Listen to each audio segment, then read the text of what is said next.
Joins us this morning from a remote studio location. He is State Representative Jim Struzzi, brought to us by Marcus & Mack, a law firm representing injured people. Jim, good morning. Good morning, Todd. It's good to have you with us here today. A lot of things to talk about. And, we start these conversations over and over and over again. It seems like it's always the same general topic area, but I want to start in a different place today. The announcement this week that the Gaddy Pharmacy is going to close permanently. We had the news about Klingensmith's Shalakta location, and they have the big sign along the road about PBMs. This is an issue with which you are very, very familiar, and you're working on legislation that is going to curb the practices or the practice of instituting PBMs. Could you frame that whole issue for us today? Well, certainly, Todd. And it is so unfortunate, and I was very saddened to hear about Gaddy plans to close. And the other pharmacy, Klingensmith's and Shalakta. It's really unfortunate this had to occur, and really it's by the fault of policymakers who came before us that allowed this to happen.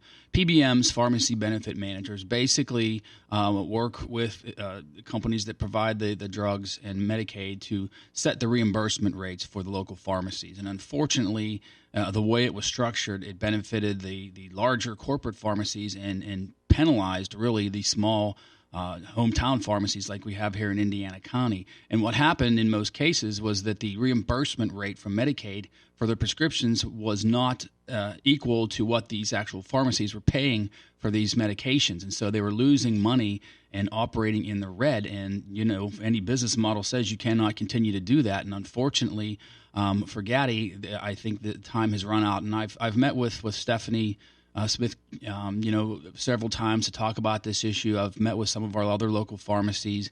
I'm really saddened to hear that this occurred. And as you said, what's really sad, though, I think, is that we have these bills keyed up in the House, which I'm co-sponsoring, to look at what's happening with these pharmacy benefit managers, to add some transparency, to audit their costs, to make sure that it's fair to these small-town pharmacies.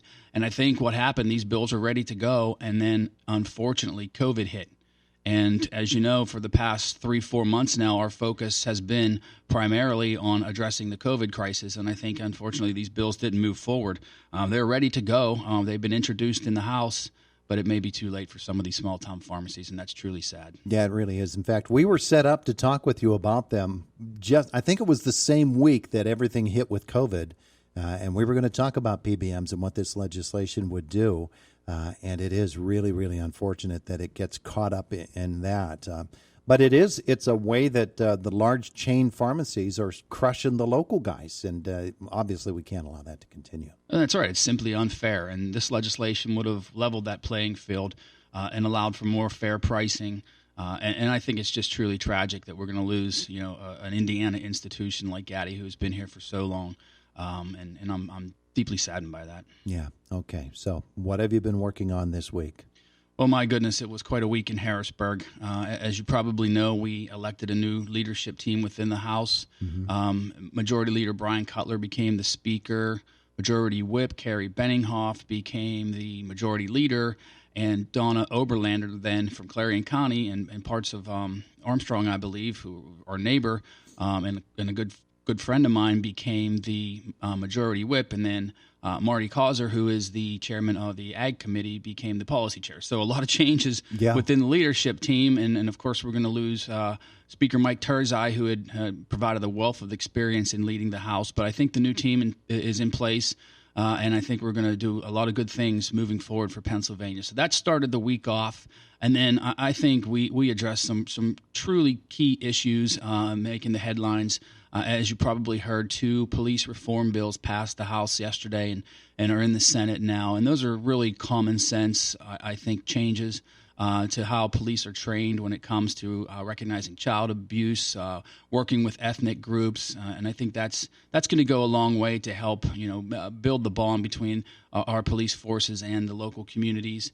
And then the other one was to establish the Law Enforcement Background Investigations and Employment Information Act, which basically means if law enforcement agencies will be forced to share the records of someone applying for a new job within another department. And I guess in my understanding, that does not always occur. Mm-hmm. And so I think these are common sense legislations that are supported by the Pennsylvania State Police, the Attorney General, and they were developed in cooperation with law enforcement. But I think given the current climate in our country right now, I think Pennsylvania is leading the way with these police reform bills. One of the interesting things to me is it seems to always take some sort of current action happening outside in society to make people consider what do the laws look like right now, mm-hmm. and can they be improved? And therefore, sometimes you end up with reactionary laws. But these particular ones, people have been sort of working on these for a while, haven't they? Right. Yeah. These are not in any way a reaction to what has happened here in the country in the past few weeks. These bills were in development well before now, along with a number of other bills looking at police reform. So I think obviously they're key now in light of what has happened in recent weeks, but they were in process for a long time. And it's not easy to develop a bill like this and get that level of cooperation. And I should add that they were voted unanimously in a bipartisan manner yesterday. So I think that everyone understands that these are good bills, and they are key bills right now to help our country heal and help make both police forces and communities feel safer. Constitutional amendments over the weekend. Of course, we heard that about the bipartisan nature of the constitutional amendments. There were two of them, and one of them had to do with the governor and executive powers. And man, 100% of Republicans, 70% of Democrats in the Senate supporting that. Makes its way to the House. Where do they stand with your group? I'm not familiar with those constitutional amendments, Todd. Well, the one was limiting the executive powers of the governor in a declaration of emergency. Okay. And according to Representative Metcalf, confirmed by Senator Pittman, they would amend the state constitution to allow the legislature to have a say in that whole process, which really has to do with not cutting out a specific branch of government. Okay, well, yeah, obviously those make sense in light of what happened during the COVID pandemic reaction. We had not discussed those in the House yet. I apologize for not being familiar with them, but I do know that I signed on to two similar bills that were generated in the House. I think it's so important that we do have some level of say over what kind of decisions are made during these pandemic, any type of emergency declaration response. The governor has clearly not listened to us during this whole process, even when we passed House Resolution 836 to end the disaster declaration, which I believe will be before the Supreme Court tomorrow. He has not abided by that, and I don't think that it's fair to the people of Pennsylvania if you don't have that check and balance in place.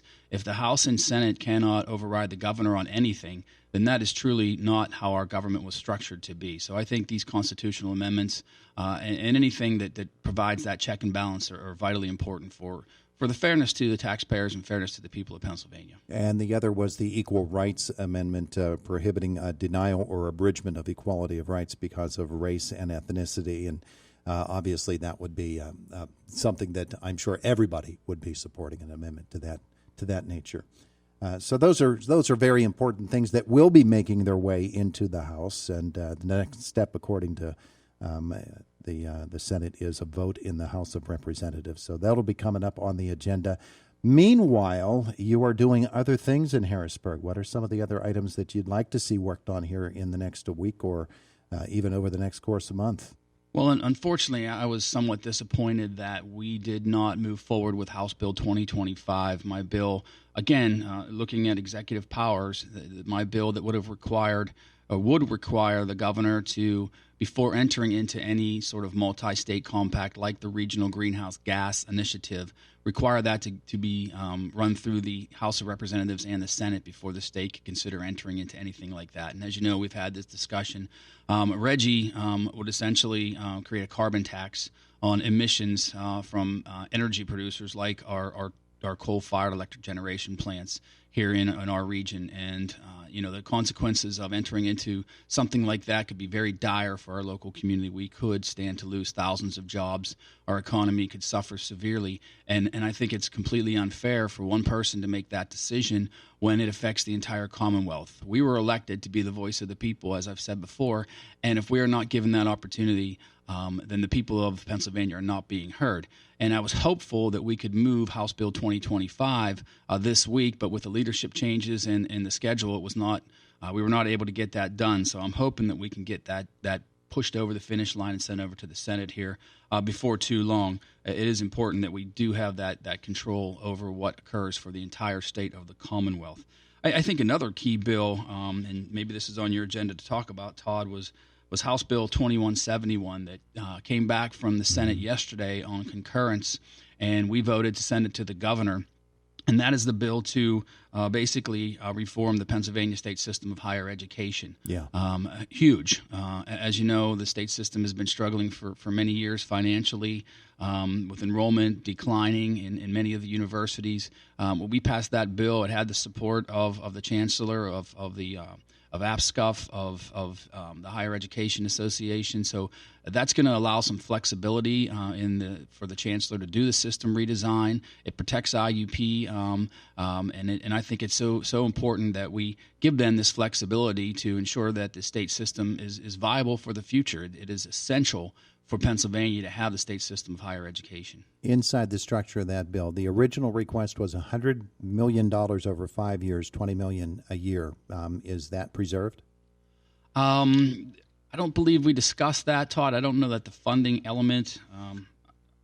I'm not sure. Okay. Yeah. All right. So obviously some things to still be worked on that bill, but the fact that the legislature gets behind it, that state system redesign is really, really going to be important. There's so much uncertainty in funding that it's really difficult for schools, whether they're systems of higher education or they are secondary education, public education, for them to budget is just, to me, it's an amazing feat that they are accomplishing. And of course, from the state standpoint, it has to be that as well. Well, yeah, and I think it's important that we did pass that half-year budget, if you will, to allow school districts and higher education to set their budgets. They are fully funded for the year, but everything else will be revisited after the elections here in November, and we'll look at where we are with revenues. Essentially, it's very difficult to predict what kind of fund we're going to have when tax collections don't begin or aren't required until July. So I think it was essential that we pass that at half-year budget to allow school districts to plan ahead. And there is some flexibility, of course, with the COVID response to how school districts can set up their classrooms and things like that. No two school buildings are the same, obviously, or two districts. So it's very challenging right now for many people to plan for what is somewhat still unknown this fall. Yeah, headed toward the end of our time together with Representative Jim Struzzi today. It takes so much energy in this year, 2020, to be working in Harrisburg in the General Assembly. And I know that you and everybody else had to be heartened by Representative Pyle this week. It was great to see Jeff. He came down to the Capitol to give the second motion to allow Brian Cutler to become the Speaker of the House. Jeff gave a real emotional speech, as he always does.